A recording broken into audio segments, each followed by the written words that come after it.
I've got a sign outside my bumhole that says "Spiders Welcome," and I sleep on my front. You're still listening.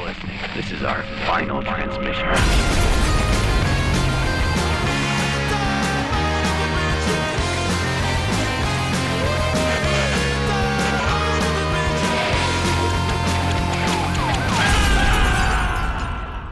Oh, we're here, Jamie. Good evening. How are you? I'm okay, Sam. How are you? Fantastic. Welcome to the Final Transmission podcast, where I, Sam Russo, and you, Jamie Carruthers, talk about one horror movie every single week. We do that. That's what we do. How are you doing this week, Sam? Flying. Absolutely living high in the dirty business of dreams. What are you up to? I'm up to no good. Up to no good, eh? I'm up to my throat in phlegm because I've got a flu or a cold or some other nefarious lurgy. Uh-oh. So if I sound extra crispy, blame it on Fauci. I don't know. Who are we blaming now? You sound exactly the same as you do every single week. You sound fantastic, but you have never deviated from sounding exactly how you sound right now, just for the record. Okay. I mean, in the edit, I think I sound like shit sometimes. Really? Yeah, and I as well as also sounding like shit, my brain is like an absolute fucking pea soup nightmare at the moment. So if I talk extra bullshit or I make really long pauses in the middle of my sentence, even longer than normal, Yeah. then that's because of, again, Dr. Anthony Fauci. Well, the good news is nobody listening cares. So why don't we talk a little bit about a movie? Why don't we talk a little bit about a movie? This week's movie is a kiddie horror classic, I think. Yeah. One that almost every 10-year-old child watched far too young. And this is like, I don't know, Jaws for the 90s, I think. Yeah, there's no precedent for how much this was watched by people who weren't equipped to watch it yet. It's because it was a PG. So we're talking about 1990s Arachnaphobia, directed by Spielberg pal Frank Marshall. He did a lot of second unit stuff for Spielberg and other Frankie Amblin Panky movies. Marshall just put out that new Beach Boys movie. He has, yeah. Interesting. I like the Beach Boys. Probably won't watch the movie. You're in that rare Venn diagram between Beach Boys fans and SAC fans. SAC famously hate the Beach Boys. That's true. Yeah, 1990s Arachnaphobia. I'm guessing you watched this borderline absurdly young. Was it just on as you were being born? Like maybe. I think I was probably 8 or 9 when I watched this. And because it's a PG, our parents collectively as a generation... Yeah, not ours. We're not brothers. No. Collectively, our generational parents thought it was fine. Yeah. It's not fine. I've got memories of watching it on telly. So I don't know when it would have been on telly, but that was the first time I watched it. I don't remember how old I was, but I definitely remember thinking, fucking hell, this is slightly forbidden fruit. But not absurdly so. I feel like if I wasn't scared of spiders before I watched this, I definitely was afterwards. See, I never have been, and it doesn't affect me in that way, which we'll get into later. But I think what's interesting about watching it really young is that I had the exact same reaction to this film when I was whatever I was 11 as I did rewatching it at 39. Yeah, so same. Absolutely either same. my appreciation of films hasn't evolved in the slightest since I was 9 years old, or it just elicits a very specific response from me as a film. Yeah, I think it's a very clever film, and we'll get into that. So this film, Arachnaphobia, stars Jeff Daniels. Yes. It stars Harley Jane Kozak.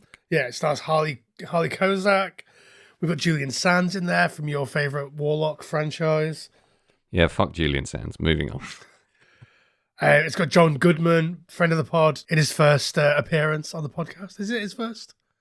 Definitely not his first mention. No. Got to be his first cinematic appearance. Yeah, we did all those Shout out, John. Flintstones movies, didn't we, back in the day? God, So that's so funny.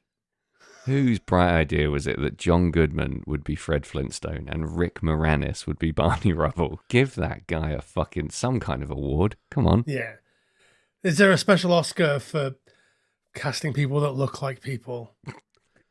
People that already look like the cartoon characters they're playing. Yeah. They fucking should be casting directors. Good people.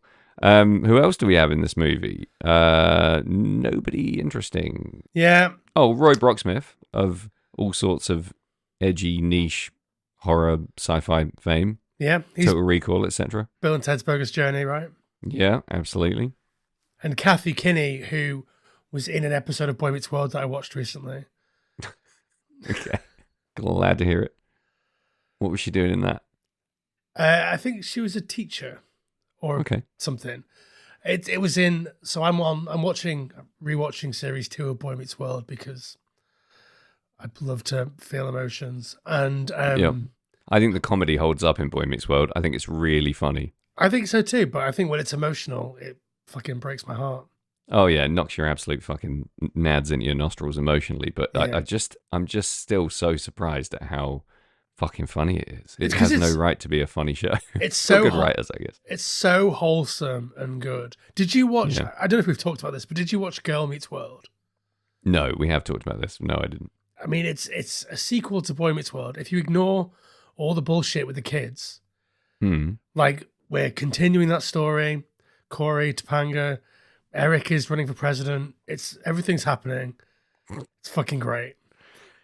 Yeah, I mean, I'm not going to say I'm not the kind of guy who has time to watch Girl Meets World, but it's just not top of my list right now, Jamie. I'll be totally honest with you, but it's on that list. Yeah. So, Arachnaphobia, we all watched it too young. It's got a great cast. How do you feel about this film? What's your gut reaction? And how many times have you seen it? Is this another Jamie fucking 2-a-day job or what? It's not that. Mostly because I find it very horrible and icky to watch. And it scares me in a way that few other films scare me. Okay. But I've probably seen it maybe 10 times in the previous 30 years since I first watched it. That's quite a lot. I mean, for somebody with your specific psychological profile vis-a-vis your arachnophobia, that's a lot of times to watch a film that's largely based around huge spiders and small spiders attacking and killing humans. Yeah. I mean, these days, if you say you're English, no, these days I am not so bad with spiders. Okay. As long as they're not... How do you measure that? What's your reaction if a house spider emerges in a room adjacent, maybe like 4 feet away from you? I mostly ignore it. Oh, interesting. Could you have a tarantula crawl on your hand? No. So it's size and hair that's a problem? I think it's proximity. So like if it's on me, I'm not happy. I mean... Or if it's in you. Yeah, if it's on me, if it's in me, if it crawls up my arse while I'm on the toilet... Yeah. Then, I'm not happy about that. I like the idea that your hoop is just ready for a spider to climb up it. Like that implies a certain level of permagape that I'm very interested in. Just so you know, dear listeners, if you haven't listened to the What Scared Us as Kids episode from a few months back, we get deep into my fear of spiders going up my bumhole. Yeah, let me summarize for you. Jamie's scared of spiders, but not as scared of spiders as he is of spiders going up his bumhole. I hope that makes sense and is clear. I'm not scared of spiders. I think I have like the normal evolutionary level of spider fear. Like if one could kill me, my default is to get the fuck away from it. But it's not like I actually really kind of like them and find them really interesting. Yeah, you like it when they climb up your bumhole, don't you? Yeah, I welcome them. I've got a sign outside my bumhole that says "Spiders welcome," and I sleep on my front. I don't get rid of spiders' webs. I see them as a gift. Yeah, I like them. It upsets me when people squash or hurt them. I think they're cool. So we're coming at this from a very different place, I guess, in terms of like the general experience of watching it. Especially as kids, I thought they were fucking sick when I was kids. I used to beg my parents to let me have some kind of gigantic pet spider. I think when I was a kid, I held a tarantula and didn't die. So, pretty good. Do you know, like when held a tranche, didn't die. You know when like weird men would come to your school and they'd be like, yeah, we're going to put on a play about not doing drugs, or we're going to make you hold snakes and spiders. Yeah. You chose the snakes. Yeah. Here's a question for our American listeners. Does that happen in America? Do you get like some local theatre, local community theatre coming to your high school or primary school to do a little... There's a John Mulaney bit about a police officer coming to do a talk about crackheads. Mm. So maybe that's the similar thing that they have. Oh, yeah. They have fucking endless brainwashing about drugs and alcohol, tobacco, and firearms. Here's a good one. My buddy Jeff, shout out Jeff Berman if he's listening to the pod, of Divided Heaven fame. He was over here on tour, and we'd talked extensively about his paralyzing fear of snakes. He's horribly afflicted with one of these like drive you out of your mind phobias of snakes. And we were walking into just a normal, average, everyday run-of-the-mill service station, middle of tour. And we went through the automatic doors. He had his head turned. He was talking to me. He's like, hey, so blah, blah. And this guy just fucking stepped out of nowhere with a fucking gigantic snake in his hands and just thrust it towards Jeff and was like, would you like to hold a snake? And he lost his shit. He was like shaking, crying, almost vomiting, had to hide in the van for a very long time. Imagine like your biggest fear is shoved in your face when you are quite literally least expecting it in a time and place where it makes no sense for this to happen. I looked at this guy and I literally just went, what the fuck are you doing? And he was like raising money for a local zoo. Thought it was a good idea to just stick a snake in people's face when they walk through the fucking revolving door. Was that like T-Bay or one of those fancy ones? No, it wasn't. I can't even remember where it was, but it was a small one in the middle of nowhere. I've stopped there at night since and been like, hold on, I've got a funny memory of this place. What is this? And I was like, oh yeah, it's where Jeff shit his pants. Poor fucking guy. Can you even imagine? It would be like if I walked into a service station and someone shoved a spider up my ass. No, you'd love that shit. Like I say, I'm better now. I can exist. I have cats. They do all the spider killing for me. Mm-hmm. Circle of life. When I was a kid, this film scared the shit out of me. It still scares me, but I think this film also does a little bit of sort of good spider PR. Yeah, I suppose. I mean, there's some good scientific information about spiders in the movie, Yeah, which is fun. and about like how much they help the world. A strong biodiversity message for a movie where the spider is hardcore the enemy and needs to die. When I first watched this, I remember being fucking bored shitless until the spiders came on. And as an adult, I'm not going to say I'm a million miles away from feeling exactly the same. Wow. Okay. How do you feel about the fact that this movie, and this is sort of a bit of a segue into a synopsis, but how do you feel that it is a very similar plot or a very similar inciting bit of plot to Jaws and also to your favorite Pet Sematary?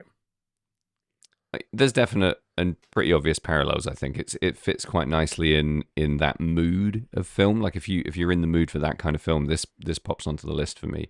Weirdly, I sort of associate it with Jurassic Park in some strange way. Spielberg-y connection, probably.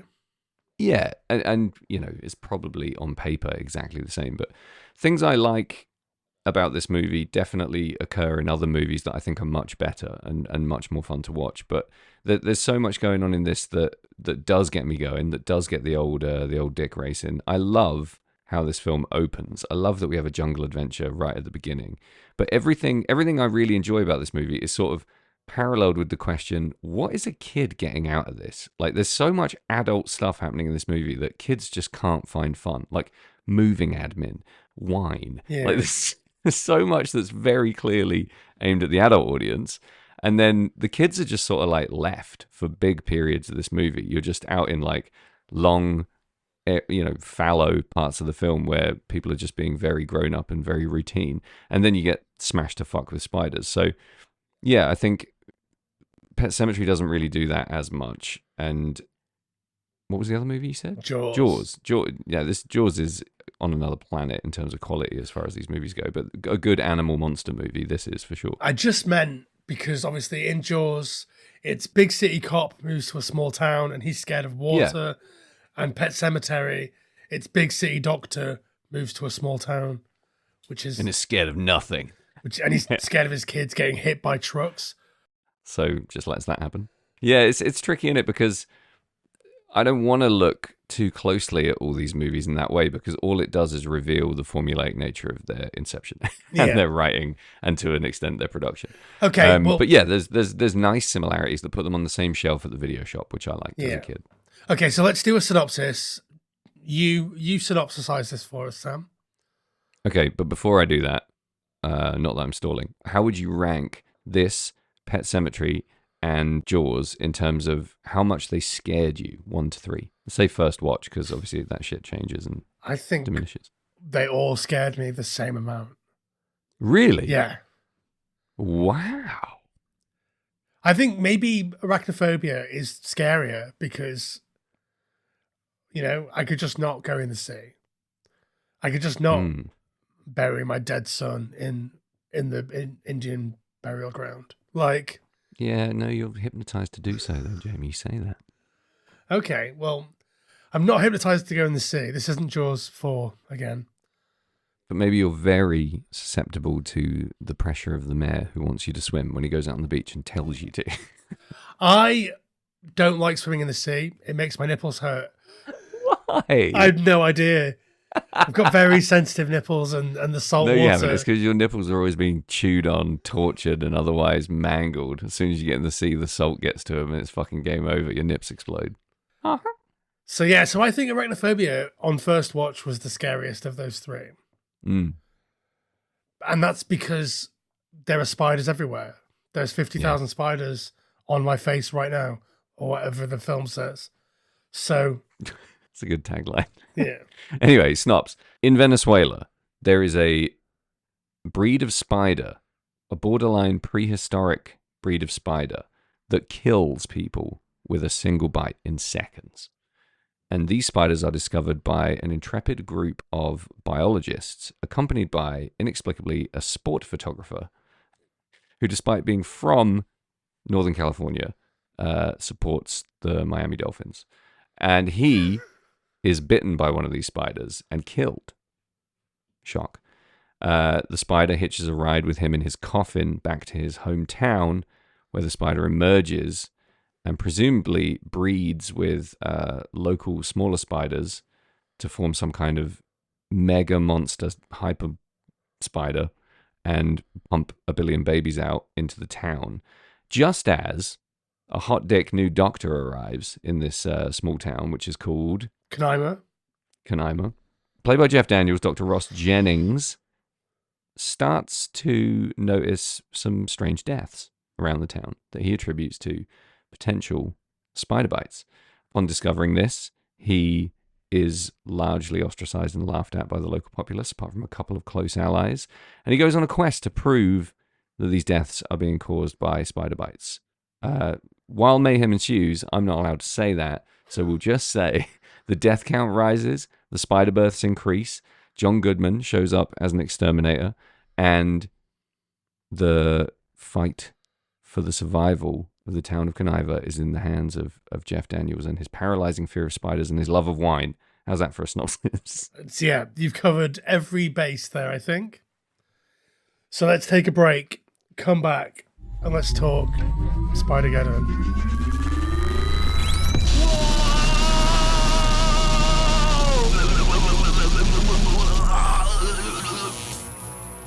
Whoa, holy shit. I guess that's why they call it Phantom Power. Red Scare Industries, you know what they say, Jamie? Pump fists, not gas. Why do they say that? I think that was Toby's first tagline for the label. Don't judge them on that alone. Great record label coming at you out of Chicago, Illinois. Superb records, great roster, doing good things in the world. Do you like them, Jamie?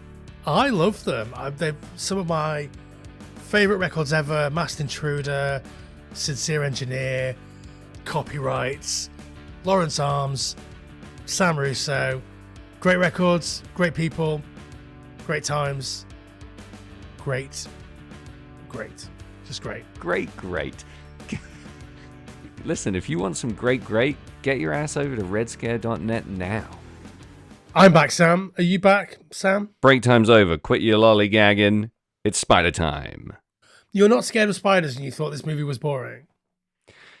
I don't think those two things are connected, which is interesting. Yeah. I don't think this movie's boring. I think it has almost inexplicable lulls in narrative and action. I know that's necessary to build the tension for the big spider scenes, but I just am left wondering, like, what PG age kid wants to watch Jeff Daniels fawn over his wine? Like, nobody. They're waiting for the John Goodman stuff, the slapstick, the silly goggles, the the fucking around, and they probably want a little bit more skin. Teenage audiences are looking for a little bit more sexual tension. There's not a lot of that in this movie. There was a And teen girl shower scene. Yeah, true. There's a scene where the dad just looks straight at his daughter's tits. That was another interesting choice. Yay. So for me, the spider stuff is great. Like everything with a spider in it, superb. Yeah. The bits in between, I just feel like are the wrong movie almost, or they just made some very interesting choices there. But to the extent where John Goodman feels completely out of place in this film, I think he delivers a great performance. The slapstick is genuinely funny. His character's cool. He does it really well, but it feels out of place given the sort of drier aspect of Jeff Daniels, his family, and his whole deal in the town. It is a funny film. I really, really do find it funny, and the humor is what keeps it ticking for me. So I don't really know what I found. Well, I know exactly what I found boring when I watched it as a kid, and as an adult, I just wasn't that entertained in some of those interstitial periods between Spider Pie. I quite like all of that stuff, but I do agree that like the movie that I watched when I was a kid was basically spiders and Delbert, and there was nothing else. Yeah, that's really all you home in on, right? Yeah. The stuff, there's a lot of drawn out setup, like finding out the houses that you could fall through the floor of this house. It's like 5 minutes of setting that up, and then at the end, he falls through the floor. I would have bought that without the fucking termites. There's a lot of like quite over the top exposition setup stuff. That's there for people who aren't quite as willing to suspend their disbelief as you or I. While watching the movie Arachnaphobia. Yeah. Is it the most common fear, arachnophobia? The most common phobia? I'd be surprised if it isn't, to be honest. Yeah. Like up there with heights, I guess. Yeah, heights, clowns, spiders, intimacy. it's all up there. Yeah. We're talking about like globally. It's got to be, right? Yeah. I mean, I think I understand psychologically why people find spiders at the very least upsetting.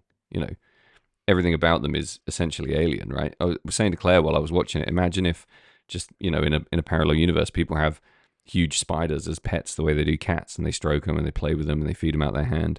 And cats are like absolutely fucking terrifying alien bizarro species with this crazy exoskeleton and fangs and hair. And I don't think well, like the nature nurture debate about spiders, I think is pretty obvious. They are just fucking terrifying, but we do breed that terror. Yeah, they're ugly little fucking spuds, aren't they? So like, I don't think they're really ugly though. Like, I don't know how I feel about it. I think I there are used to some think bats were ugly. I don't think they are now. there are some spiders that are cute, but most spiders look like spiders. Yeah, but I just think that's, rather than being ugly, I just think it's really cool. I think there's so much cool shit about spiders. They just look fucking rad. Yeah, I just Hairy, fangy, like oily, fucking a million eyes. They're great. just don't put one on me and everything will be I fine. won't. I promise I won't. There's one thing I can promise. I'll never put a spider on you. Thank you, mate. I might put one in you. I find, anyway, going back to what we were actually talking about, like I find all of that setup stuff really, really sort of quite clever. Everything serves a purpose. Yeah, it's quite tight in that respect. Yeah, and like some of it, you don't need to necessarily serve that purpose, but the purpose is being served nonetheless. Yeah. And I sort of respect that as a choice. And that's Why? It's no man left behind filmmaking. Everybody who wants to suspend their disbelief is given the opportunity to suspend their disbelief, to invest themselves in this world of arachnophobia. So like, even if you're not scared of spiders, you understand why those spider scenes are scary. And like, I also think that they almost every single spider scene is a fake out. Is a suspense moment where the suspense it doesn't end in death. Which is good because every character in this film feels fair game to die, right? Apart Yeah. from maybe the kids, you do get the sense that literally anyone in this film could die by spider. Yeah, and the cats look like they're immediately going to get it, and they do, but off screen. I do wish more people died. Yeah, I had a vivid memory of this movie that doesn't actually occur. I remember someone in a rocking chair completely cocooned by spiders, and then someone pulls the spider web off their face, and spiders come flying out their eyes. But that doesn't happen in this film. I was kind of waiting for it the whole way through. It might be a different film. That must be a different film because I also remember that. If you know what that movie is, pop it in the comments. Let us know because we don't know. Yeah. I'm not going to say I didn't enjoy all that stuff. I appreciated it. I just found it, in pretty stark contrast to the action of the movie and just a little bit, nothingy bumpkin nonsense. But like you say, everything that's spider based is almost textbook in like building suspense, relieving that suspense, and then building that suspense again. The music is amazing. It's that quite silly sort of Amblin type score. Yeah. But like all those moments where like a spider is near someone and then they just sort of move. I think about the scene where the girl's in the shower and the spider jumps on her head and is on her face and goes down her body. I think about that literally every single time I shower. Like 6 times a year. Yeah. At least once a fortnight, I think about that scene.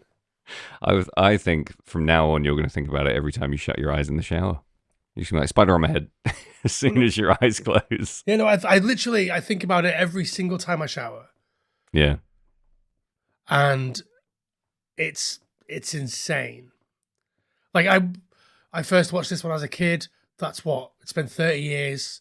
But no, like literally. So this has traumatized you to a certain extent because it's exacerbated and put images to fears that it's fed the imagination of your fear.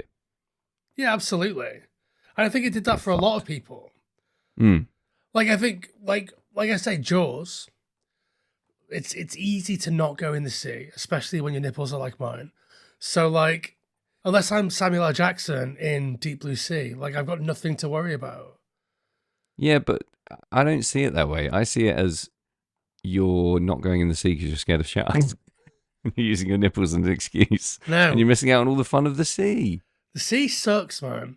The sea's the fucking best. You don't have to go into attics full of spider webs or cellars or, dusty libraries or, all these places that are a haven to spiders. You don't have to go anywhere, Jamie. You don't have to do any of these things. I mean, the spiders come in my bedroom sometimes.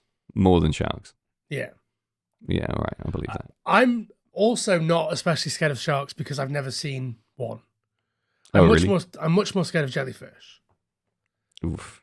I think sharks are among the scariest creatures in the universe. Like, sure, but they're few and far between, whereas there are literally millions of jellyfish around the parts of the sea where I do go. Yeah. Have I told you the story about when I was a kid? Like I was on a lilo, like in Barmouth, which is in North Wales.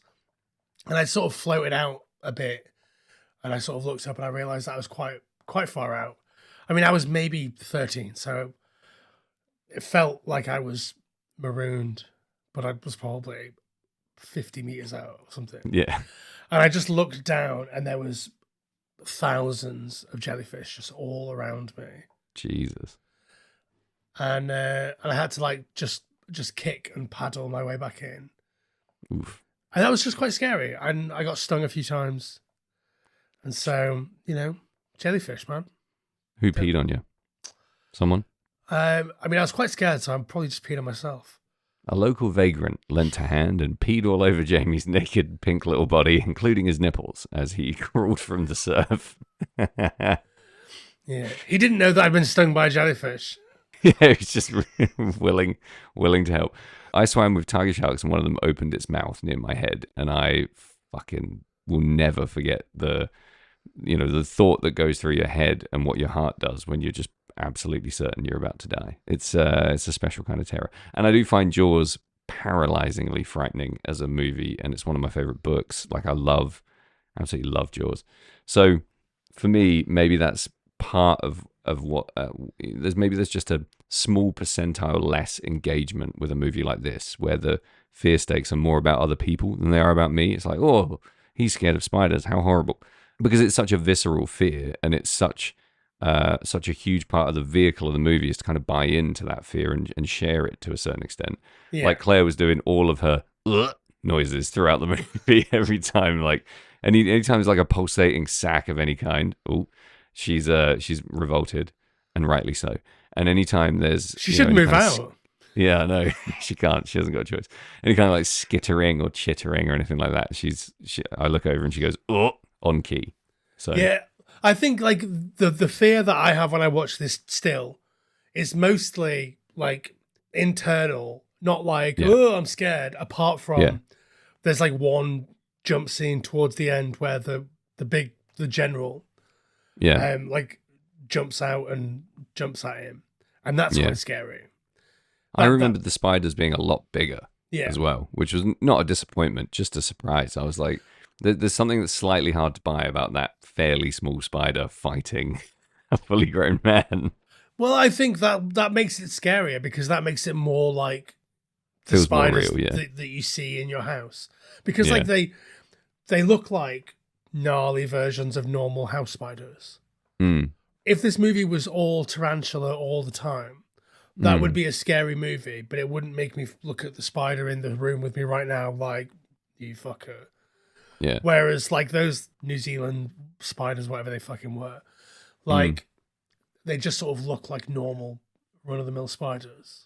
Maybe I like bigger. that they're a little bit alien. They're from a family of crab spiders, aren't they? So they move sideways and they're all, slightly strange. I like that the sort of real escalation in this movie is that the spiders will and do leap towards you in order to kill you, because obviously most spiders just run the fuck away when a human comes near them. So I thought that was a huge ratcheting factor in the fear, is that, that spider could be 10 feet away, but it could be on your fucking face in the next 2 seconds. Yeah, thanks for that, mate. Welcome. Up your butt in 3. Yeah. I would like to maybe hear from an entomologist or someone, because... About your prostate. Yeah. I'd like to hear from a proctologist about these spiders. Me too. I'd like to hear from... This should be a section on the podcast forever. We ask a proctologist all of our questions. Nothing to do with the human anus, rectum, or anything up there. Just, what do you think about spiders? Yeah. What do you think about arachnophobia? What did you think about Delamorte Delamore? Doctor? Yeah, we just have a section, Ask a Proctologist, one question a week, where we ask, if any proctologists are listening, please do get in touch. Yeah. I'd like to maybe hear from an entomologist on how real the spider behavior is. I guess because in Venezuela, in that massive chasm or whatever, they were the top of the food chain. Those bull spiders or whatever the fuck I don't think they named the species that they found. But face huggers. Yeah, they're the top of the food chain. But do the spiders, the hybrid spiders from like the house spider mating session, they don't know that they're at the top of the food chain. They're just sort of acting out their base instincts, right? That's how spiders work. They don't have brains. Yeah, I think all spiders are acting on. They're not thinking like, "Yeah, I'm the big boy." I think they lack a certain aspect of personality that that maybe other sentient creatures have evolved. But these spiders are running on nothing but pure, good old fashioned Venezuelan instinct. Yeah, I just sort of wonder why they would be attacking things that are 50 times their size, 100 times their size. I think because they can kill them in 2 seconds. But they don't know that, right? I guess the first few people, they don't kill them on purpose. One of them crawls into the slipper, and he puts the slipper on, and so in that situation, that's almost like you're invading the spider space. Same with the kid in the football helmet. Great stuff. If anything scared me, it was that, I think. Yeah. I can't remember what happens with the old lady. She reaches for the lamp. So yeah, that spider's aggressive. Yeah. Well, she's going into its space, you know. Yeah, I guess. Yeah, fair. And then like after that, those three spiders are like, "Hey mates, we can kill all these chumps. Let's start jumping at Mm. them or whatever." I don't know. I mean, they're growing as well, aren't they? That's the other thing. You know, they're rapidly growing, and like black widows will just bite you. Then you know, I don't know if a black widow knows whether it's going to kill you or not, but it will just bite you for the fucking raz. Yeah, this is making me scared, Sam. Good. So I think if a spider can, it will bite. Basically, like it's not like a bee. It's not going to snap its entire asshole off and die immediately. It's gonna It's gonna snap gonna my bite you and entire run away. asshole off, and I'll die immediately. Exactly. Maybe spiders bite you and then run off and wait to see what happens and then come back because they're probably not going to eat you. Well, they might, you know, in huge Yeah. numbers. They're not zombies. I mean, the other thing is that these spiders aren't. We know from the, you know, from all the expository dialogue in the movie that they're not biting you to kill you. They're biting you to drink your blood. That's how they live. So anything with blood in their little heat vision million eye head, they're going to suck, including your ass. yeah, I mean, it also fairly subtly, I think, tells you that they have this huge, insane appetite for Mm. blood. They kill off the entire town's population of crickets in just a few days. That's eerie. I like that a lot. That's a good scene. You know, actually, I don't hear any crickets. You know, that kind of shit's really cool. I like Yeah. that a lot. Very B movie, very fun. Great from Jeff. I have a question for you, Sam. Yeah. Put yourself in the position of someone who is terrified of spiders. Yes. How comfortable are you holding other bugs? Fine, I would imagine, because spiders are a very specific kind of naughty, deep, primordial, alien, Cthulhu-esque terror. Like they're the unknown space creature beast. Yeah, I agree, but I also think that I probably wouldn't like to hold a cricket. Oh, crickets are so cute. Sure they are, but like from a distance, can I tell the difference between a cricket and a praying mantis? Yeah, definitely. They both rub their Of legs course you together. If you can't, then you deserve to die. That's you haven't evolved to differentiate between a common field cricket and a praying mantis. Evolution has selected you to no longer participate. So, do you buy your cat stuff from an actual pet shop? Do you go to a pet shop?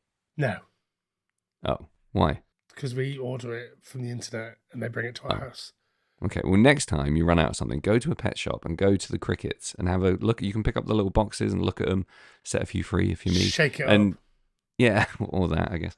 But there's all kinds of different critters and creepy crawlies that you can literally just unsupervised hang out with. So do that and see if you're scared. I won't go to the butterfly enclosure at the zoo or anywhere because if anything flies in my face, it's going to be dead.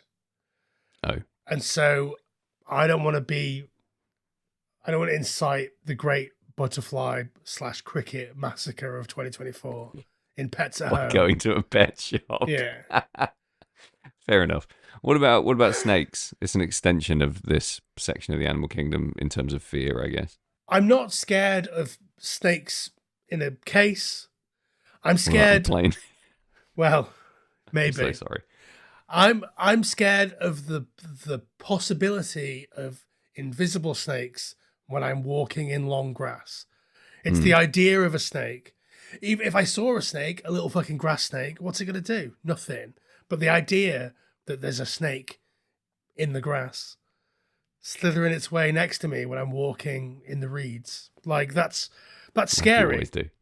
It sounds to me like all you're really scared of, Jamie, is your own vulnerability and your own nakedness in the wild of the human included animal kingdom. Your vulnerability, Yeah.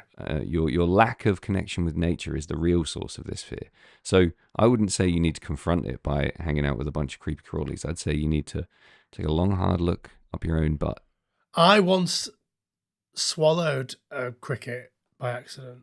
Maybe it wasn't a cricket. How Maybe the it was fuck does a cricket get into your mouth and down your gullet by accident? I think it might have been a grasshopper rather than a cricket, but they're quite similar, aren't they?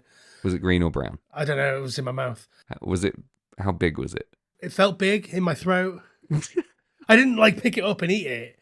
When I was a teenager, a couple of mates and I had driven up to a place where it was safe for us to just smoke weed because smoking weed was illegal. You couldn't just do it in the street when we were children, Sam. So we were smoking weed and I had smoked some of the weed and the weed had made me stoned. And I got out of the car and it was dark. You talk like arachnophobia is plotted. This is my problem. The weed had made me stoned, and the being stoned had made me quite lightheaded. I was probably on the verge of a whitey, as I was for the entire of my teenage years. Yeah. And so I got out of the car to do a wee. I tripped over a post and fell face first. Too stoned to put my hands out. Was your dick out? Yeah, maybe. Oh, gravel dick. There was grass and stuff, and like just something just went into my mouth and like straight down my throat as I like face planted on this grassy verge. This is incredible because when I was a kid, I used to play a game where I would creep up on like a big patch of clover or some kind of like deep, grass area, and I would just quickly put both my hands down on it, and it would be like a cloud of crickets just like poof up in the air. So I know exactly what's happened here. You've gone down, put your hands down, and it's just flown into your mouth. Yeah. Fucking hell. And you just chomped it on down, swallowed. I didn't chomp it. There was no biting. I think Straight down the old gullet. I think it lived in my throat for maybe 5 hours. I could feel like a lump in my throat for a really long time. You ate Jiminy Cricket. Yeah. Let your conscience be your guide, Jamie. Don't smoke weed. Yeah, I think maybe that was I don't know, I think 500 or 600 more times and I was done. Yeah, that's it, right? Just, another half century. That's amazing. That's a genuine wowzer tale. I think I just grew up with a different relationship with insects. I went to nature club when I was a kid, and we used to, catch and release all kinds of bugs and insects and fun shit. And we used to look at birds, and I think I just grew up with a real earnest fascination for them. And that did extend to spiders with a little bit more natural caution, I think. I think instinctively we know that some spiders can kill us, and we know that probably no grasshoppers will ever even try. I mean, that one tried. That one tried. It was his only recourse, was to leap down your throat. Imagine if I had died, dick out. That was how. Dick out and stoned. Like... Choked on a grasshopper. So arachnophobia, Sam. Back to your original question. If I was scared of spiders, I'd find this film scarier. Yes, I knew that's what you were getting at. I just think that it does such a good job of like doing suspense. Yeah, and everything that you're scared of spiders, it amplifies 1,000 times. Like you said, the thing it taps into is, what if when I shut my eyes in the shower, a spider's on my face? What if every item of clothing I put on any extremity of my body, including helmets, is full of spiders? It's all that they blatantly sat down and were like, what's all the shit you do every day you take for granted? Now put a spider in it. It's 10 times scarier than just having the spider walk out from under the fridge or whatever. And it does a great job with that. When they swarm, they're convincingly terrifying. There doesn't need to be a million of them to be scary. There needs to be exactly the amount that they put in every scene in this movie for them to be terrifying. It's done really well. Yeah, like I say, we only see a few people die. Mm. One of the things that I feel robbed by in this film is that we don't get to see this shitty sheriff die. He dies off screen. Yeah, like we never see it. He's never mentioned, but they did shoot his death. I didn't want to see him die, but I was fairly sure we were going to see Coach Beechwood bite the bullet. Yeah, those tiny little fucking slutty shorts that he's wearing are begging for a spider to crawl right up there, aren't they? Yeah, I love how he meets the Newtown doctor, and he's like, "I'll throw some business your way. Come and cup an entire school's worth of young men's balls." I had to look up why that is. I've seen it happen in movies, but no one's ever held my balls while I coughed. I mean, They might Now have I done, think but like, it just happened a happenstantial cough. yeah. And did they go, "Ooh, you seem to have a hernia"? I think Ooh. I think that's a quintessentially American experience. I've never seen that in an English movie. It's never happened in any school I've ever been to. I think it takes a very uniquely American mindset to be like, "Sure, cup my balls and I'll cough." It's Yeah. not a thing here. Can you imagine how hard doctors would get headbutted if they tried to cup your balls when you're at school? So, like, a British testicular cancer hernia rates, are they higher than America? Because we don't. I think it's more a bullshit American jock school thing. Like these kids are fucking gnarly, butched out athletes by age 15. Do you know what I mean? They're like swimming 1,000 meters a day and playing 16 different contact sports. They're more likely to have fucking bowel hernias in their ball bags than we are, and they're less likely to be able to identify them themselves. Yeah, that sounds fair. Probably, I don't know. I'm guessing it's always the it's always that way in a movie, isn't it? I wish, in a way that someone would tenderly cup my balls and ask me to cough in their face. Yeah, I mean, if that happened now, I'd make them ill. So not only would they have my ball sweat on their hands, they would have my germs in their face. And your jizz all over their chinos. Yeah. Rough day at the office if you're checking Jamie's balls this week.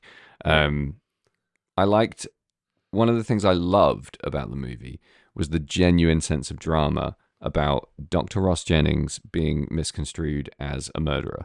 There's a hot minute in this movie where you think, fuck, the town's going to turn on him. They think he's come here and he's killing people to get rid of this, grouchy old curmudgeon of a pretty useless doctor to usurp him in some way. And you do think for a minute there that he's being, he's going to be framed in that way. And thankfully he's not. But that's a real tight, taut piece of daytime TV drama there that I really enjoyed. Yeah, we do veer into Midsummer Murders territory, don't we? Yeah, and I really enjoy that. I think it brings something pretty palate cleansing to the movie at that point. It starts to bend the genre a little bit, and that's a lot of fun. It would be stupid of Dr. Ross Jennings to kill that old lady. What's her name? Mrs. Hollins. Margaret Hollins. Because she's his only friend in the town. Yeah, that's why it's great, because you can see the conceivable logic as to why he might be killing people. But then for a fact it makes no sense, and that just shows how small-minded and dumb, the cop and the other doctor are. There's a character that I noticed in the credits, by the way. Yeah. Whose name is Dick Manley.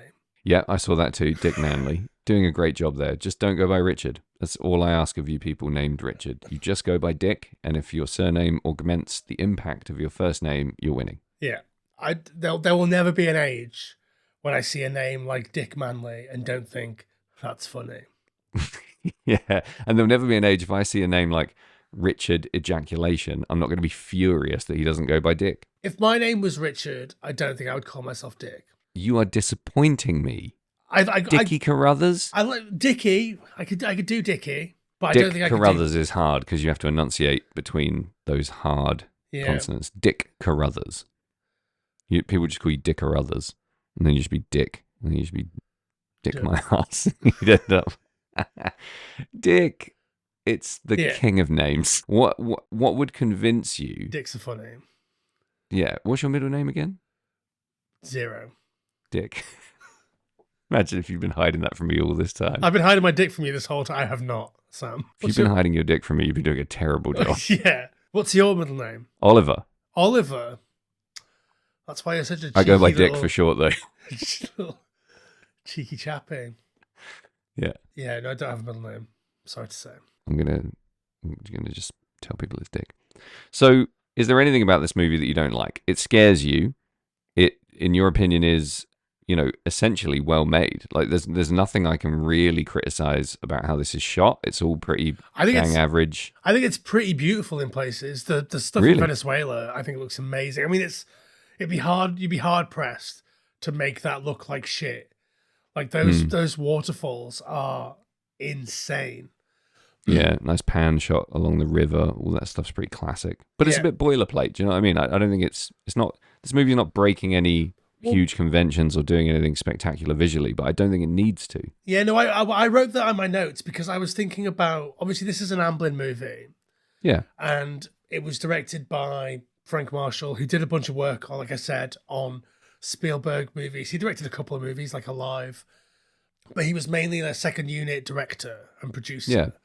So I wondered what this film would have been like if it was in the hands of a different Amblin director, like Right. Zemeckis or Joe Dante, or even to a lesser extent like Toby Hooper, who did some Amblin stuff in the early 80s. Do you think we were robbed of a much more interesting movie by the fact that we get this fairly green director? I think I've asked you a question and I'm going to just carry on talking, so fuck you. Please do. I think that what Frank Marshall brings here is obviously he, as a second unit director working on, say, the Indiana Jones movies, he worked extensively with creepy little horribles.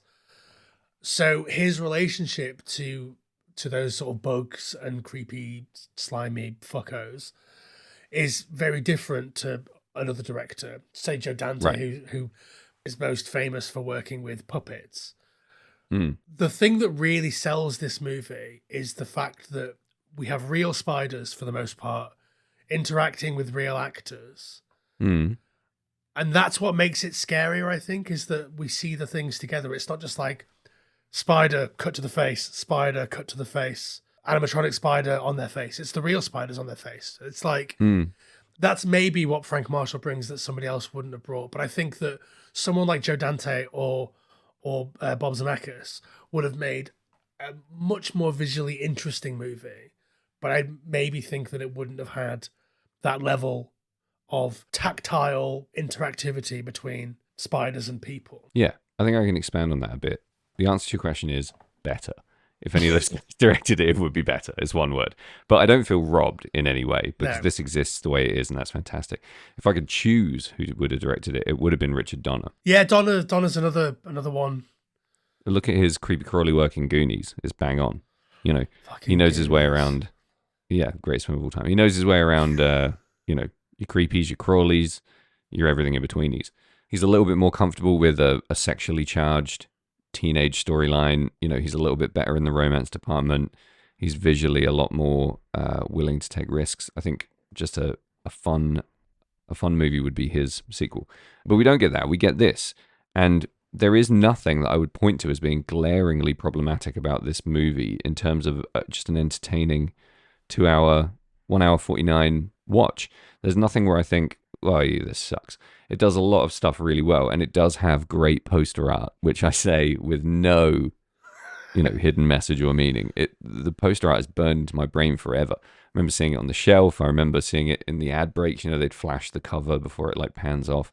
It's really quite cool presentation of the town and the spider. It just looks great, and I love small town horror. So straight away, it's pumping my plums in a lot of areas that I really enjoy. So I am interested in your thoughts on the whole John Goodman, Delbert McClintock situation. Do you think if anyone gets fucked over in this movie, I do feel like it's John Goodman, because I bet he watched it after it was all shot and was like, "The fuck is going on? I'm the idiot. What?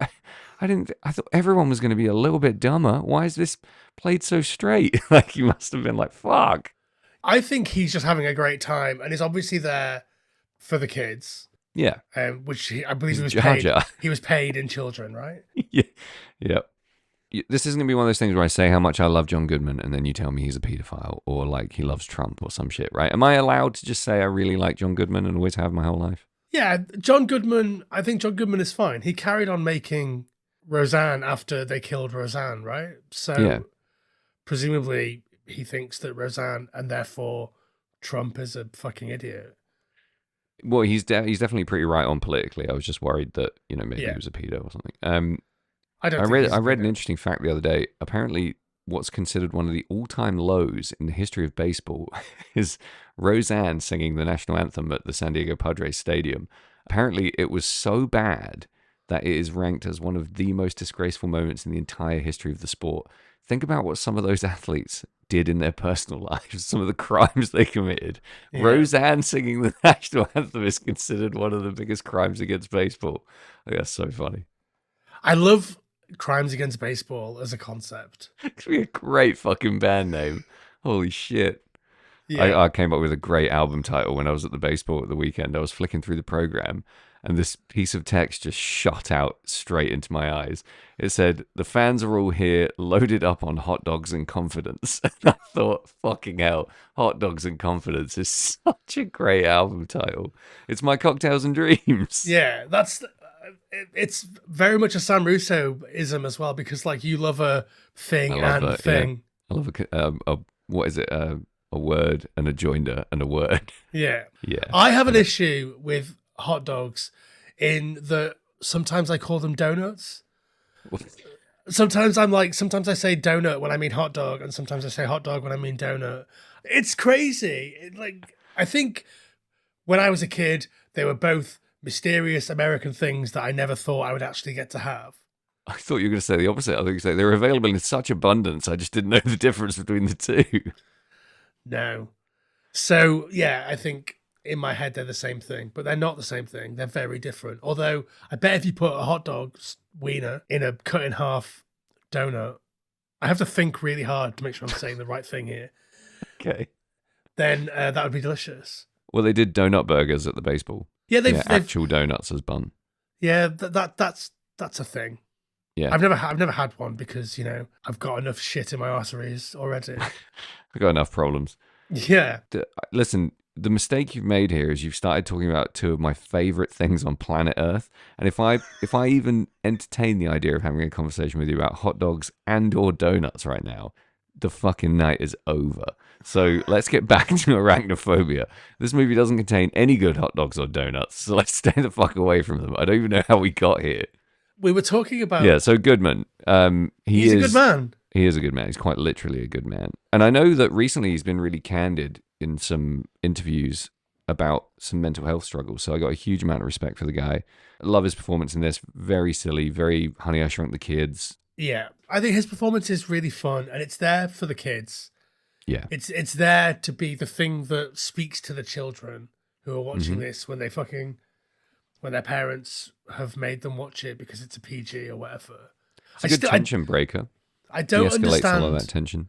I don't understand why this movie is a PG. It is so scary for a child. But the flaw in the way censorship works is that it's just a box ticking exercise. It doesn't take in, well, back then especially, it didn't take into account things like people's existing fears and just shots of things that are innately scary. It was all about gore and drugs and sex. And if any of those things happened, you were fucked. Whereas now, I think there's a bit more nuance. I'm not fucking in any way defending censorship here. I think it's vile and a plague on the human spirit. But, it takes into account more atmospheric factors now. Yeah. Themes. Yeah, mild peril. Yeah, mild peril. I mean, there is some gore in this. We see some blood. Yeah, we see a desiccated corpse. Yeah. And it's rad. It's It very is cool. rad. I remember that vividly. And that really stood out to me. And it uses every trick in the book to make you feel fucking tense. And Yeah. I can only imagine what it's like if you're not scared of spiders. Does that stuff still work? Yeah, the tension absolutely works because it's made so well that there's that vicarious fear. It's nothing to do with me. It is. Listen, all that stuff happening to me would be scared. I'm not scared of spiders, but I'm scared of them jumping at me and biting me and killing me, just like anyone would. So, I think you not on being that scared level. of spiders actually makes you more susceptible to die by spider, because if a spider's there, you'd be like, most definitely. Oh, it's a spider. Whereas I'd be like, kill it, cat. Yeah, I've picked up spiders that have bitten me before. Absolutely, much more likely to die by bizarre random spider bite. Nearly had my dick bitten off by a black widow, as we've talked about on the podcast. Yeah, I don't think it impacts. It's a clever filmmaking choice to portray the spiders in the way that they do, because it's scary to phobes and non-phobes. It's just well made in that regard. Anything that you're making scary, you use these devices, and you either use them well or you use them poorly. My sixth form film piece for film studies was Attack of the Killer Chairs, and I remember somehow being able to make chairs scary, taking cues from movies like this and the horror that I grew up on. Nobody really is scared of chairs, but through adopting lots of clever shit, you're able to make them scary. It just helps that spiders are, a special kind of harbinger of human terror, or harbinger, depending on how you feel. I think if I'm feeling like I want to say it right, I would say harbinger. So you mentioned the poster or the DVD cover. Are you aware that there was decades where they removed the spider from that. What? Yeah. Fucking gibberish. Nonsense. Why would you do that? Wow, because it's a spoiler. Can you imagine a movie called Arachnaphobia, and they're like, "Well, the spider gives it away. We gotta, we gotta chop the spider." Wow. Any reason given? I don't think I've not read a reason. I would guess it's because it's spiders. People are scared of spiders. So it's gonna what? So a movie called Arachnaphobia is gonna About be killing less spiders. watchable to somebody scared of spiders if there's a spider on the cover. Get to fuck. I love the tagline: 8 legs, 2 fangs, and an attitude. It makes no sense. Yeah. It doesn't have an attitude. It's a spider. Exactly. It's running on instinct. Nobody in this movie really has an attitude. Delbert McClintock has an attitude. Yeah, he's got an attitude of sorts, I guess. Well, one of my favorite moments in this movie is when Delbert McClintock meets Julian Sand's character and says, "It's always nice to meet a colleague." Colleague, so good. Yeah, that's what I mean. Like that's clever writing. Terse, funny, on the nose, observant, cool, clever writing. It's all those things all the way through. Yeah. And maybe that's something that's kind of coming out to me as I talk more about it, is that I know how much of that there is in the movie, but I also know how much that could have gone over the top, like how much trimming and editing must have gone into making this movie what it is and not just a schlock fest. Like that one line works perfectly because there isn't really any other stuff like that either side of it. But you could go absolutely bananas on that, and Eight-Legged Freaks it to fuck, Yeah, I think like if Joe Dante, for example, had ended up making this movie, it maybe would have lent into that a bit more. Yeah, almost definitely. But then, I guess Joe Dante made this movie already when he made Gremlins. Yeah, I suppose, yeah. Also Piranha, but neither of which I think are as clever as this, if I'm honest. Yeah, no, I think that's true. Both great. Yeah. Just this has its own thing going on. It feels like a more well-made movie because the plot is actually, woven together like a spider web, very delicately and intricately and beautifully. Yeah. And then one last thing, we talked about the editing. I think the editing in this is the real star. Really? Yeah, I think you only get the level of tension that you get because of the way that it's edited. Also, there's a moment like where there's music playing and Delbert McClintock is putting his stethoscope around in the basement listening for termites or whatever. Yeah. And there's like a perfectly synced harmonica sound when he puts his thing to the wood. And it's amazing. Yeah. Because you're waiting for a spider to jump out at him. You're waiting for anything to happen. And you're faked out by this fucking little harmonica riff. Yeah. It's fucking genius. It's great. It's great because that doesn't happen every time. It's a one-shot thrill. And there's a whole bag of them in the whole film. It's great. Yeah. Okay, well, why don't we take a break, slurp some very expensive $137 wine, and come back and give up our final thoughts? Let's do it. Come on, man. Does that thing even work? No. There's nothing out there. It's just dead air. So, Sam, if you're not scared of spiders, are you scared of people leaving negative reviews for this podcast on the platform on which they're listening to it? No. Cool. I'll tell you what I am scared of is their safety. So listen, leave a good review or get to fuck, or actually leave a bad review. Try me. Tap a 5-star, tap a 1-star. Do what you're going to do. But whatever you do, follow us on all of the social media platforms. That includes X, Instagram, and your boy TikTok. And be active. Have a chat, talk to us, tell your friends, post content, and just join in this ceaseless procession of performative nonsense to the bitter end. Yeah. Otherwise, Sam's going to come around to your house and put a spider in your bum. Yes, I will. And that's a very real threat. Each and every one of you. Okay. So I want to give you my sum up first, if that's okay. I love your sum ups. I mean, this movie is just, it's really good. It's very tight. It's well made. I think some of it is quite attractive. Everything is there for a reason. Every bit of dialogue is load bearing. Sometimes you don't necessarily think that you need that extra pillar, and you'd be comfortable walking on the second floor without it. I don't know. This is a fucking tortured metaphor, isn't it? But you know, it being there makes it all stand up much better. I think one of my favorite things about Arachnaphobia is that so much of it is shot at dusk. Yeah.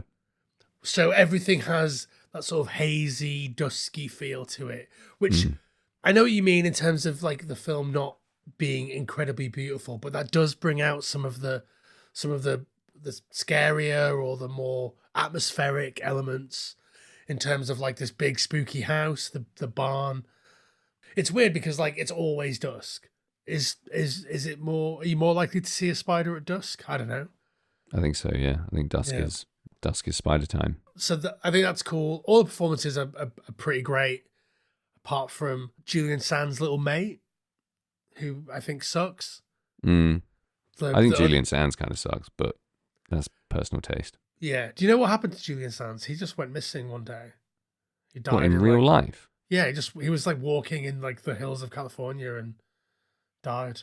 Wow. What, never found his body? I think they found it Dead. weeks later, dead, yeah. Dead of? Dead. Oof, dead of dead. That's the worst. Yeah.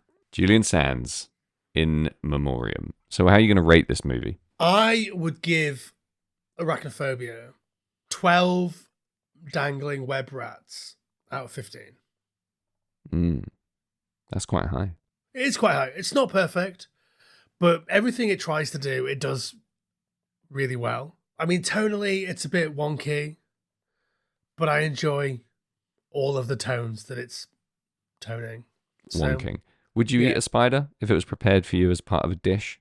I think I might eat a spider to show dominance. Eat a dead spider prepared by a Michelin star chef to show dominance. I don't think I would ever go to a Michelin star restaurant and order the spider. Yeah. I'll have a spider burger, please. I'll have the spider hot dog donut, please, if you've got any left. But I love to eat crab. What's the difference between that and a giant spider? I would say the difference is apples and oranges. It's very fucking different. Yeah, the difference is apples and oranges, but they're both delicious, right? Yeah, I think. All right. What I mean is the difference is oranges and dog shit. Like it's spiders are an insect. Like so, there's no like real meat there. Is there as a meat eater? What are you looking at on the spider and being like, "For fucking have a bite of that"? I'm not. Right. You brought it up. Yeah, I did. You're right. I think eating an insect is like almost always, culinarily speaking, a crunchy experience, right? A small, crunchy, but eating a crab is a big softy. It's like me and you. You're a small crunchy and I'm a big softy. Exactly. That's why we work so well together. We're oranges and dog shit. I think I've only eaten insects in the form of red food dye in my pink wafer biscuits. So you've never had like, grasshoppers on a skewer or whatever people eat when they're in like Australia and stuff. I ate a grasshopper when I was stoned that time. Of course you did. How can we forget? I'm talking about off a menu. I don't think I ever have, no. Like I say. Sorry. It's going to crack me up for a long time. Pink Panther branded pink wafer biscuits are, as far as I'm aware, the only insect I've ever eaten. What's the cut? What is it? Is it like a little red beetle or something? Yeah, it's cochineal or something. But the pink wafers that don't have cochineal in them, dog shit. Yeah, look at you with your fucking Pink Panther branded wafers in your Welsh castle. Unbelievable.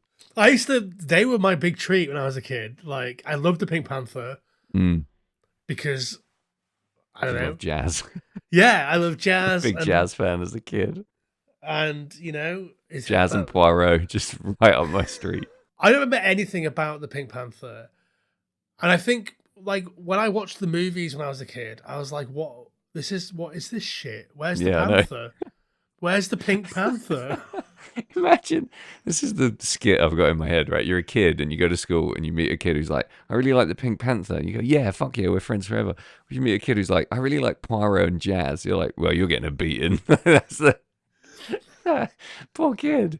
If only he'd known.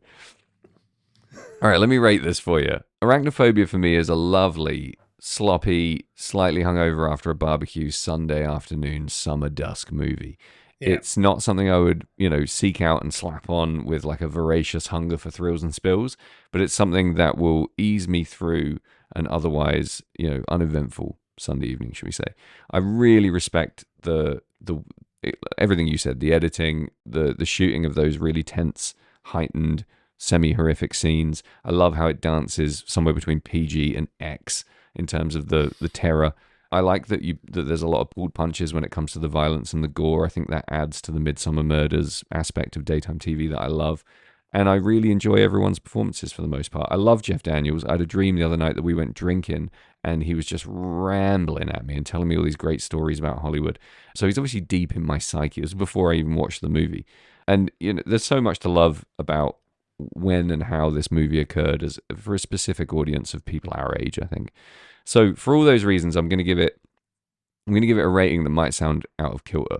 I'm going to give it 7.5 American football helmets full of spiders out of 12, which might sound low, but that's because that's a very loving 7.5. There's a lot of stuff that I really like about the movie. It just isn't one of those films that leaps to mind when I think of what's an example of a movie that it's very mid-tier for me in a lot of ways, but not in any way in a bad way. Sometimes you need a fucking cheese sandwich. You know what I mean? This movie's a cheese sandwich among, club sandwiches.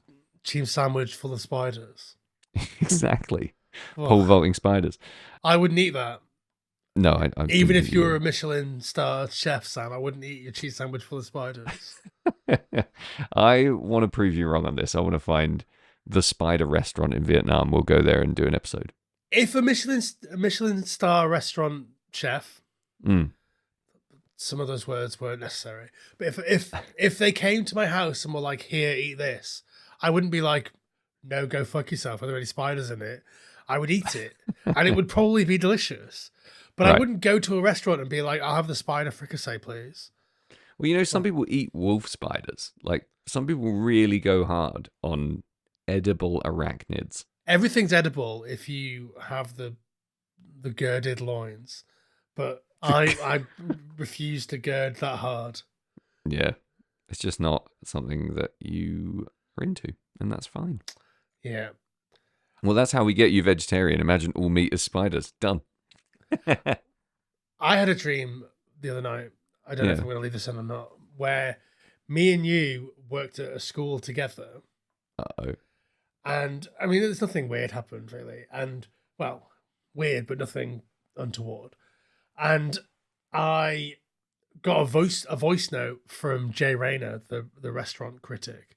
Right. Who was like, "Come to the French Laundry. I'll get you and Sam in. There's a code word on the door. So you need to come immediately." Mm. And I burst into your room, your office in the school, and was like, "Sam, we need to go to the French Laundry now." The French Laundry, for anyone that doesn't know, is a really bougie restaurant in New York. Yeah, I don't know, so okay. Fill us in. And I was like, "Sam, we need to go." And you were teaching a class of deaf children. Yeah, as I do. That was the dream. Oh, did I go? Did I bin know. off the deaf kids and go to the French Laundry? I don't know. In my version, in the Amblin version of that movie, we take the whole class for an absolute culinary adventure. One of them goes missing. It's Ratatouille. It's everything. Yeah, Spoiler, I haven't seen Ratatouille. It's Ratatouille. It's One Flew Over the Cuckoo's Nest, but with deaf kids. It's what you're describing is Dream Team, starring Michael Keaton. One Flew Over the Cochlear Implant. There you go. Pretty good. Pretty good work there. Let's end on a high. Thanks for listening to Final Transmission. Oh boy, this has been our Arachnophobia episode. Smell you later.